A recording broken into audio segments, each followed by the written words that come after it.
¿Y qué fue? No hiciste nada con tanta chapa pa' hacerle ranking can king can. ¿Y qué fue? No hiciste nada con tanta chapa pa' hacerle ranking can king can.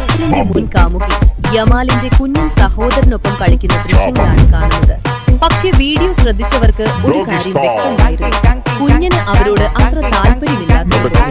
പിന്നീട് ഇരുവരും വേർപിരിഞ്ഞെന്നും ബന്ധത്തിൽ പ്രശ്നങ്ങൾ ഉണ്ടായിരുന്നെന്നുമുള്ള അഭ്യൂഹങ്ങൾ social മീഡിയയിൽ വ്യാപകമായി പ്രചരിച്ചു. എന്നാൽ കഥ അവിടെ അവസാനിച്ചില്ല. യമാൽ പിന്നീട് പുതിയൊരു പ്രണയത്തിലായെന്നാണ് റിപ്പോർട്ടുകൾ. പുതിയ കാമുകിയെ കുടുംബത്തിന് പരിചയപ്പെടുത്തിയപ്പോൾ No hiciste nada con tanta chapa pa' hacerle ranking can king can. ¿Y qué fue? No hiciste nada con tanta chapa pa' hacerle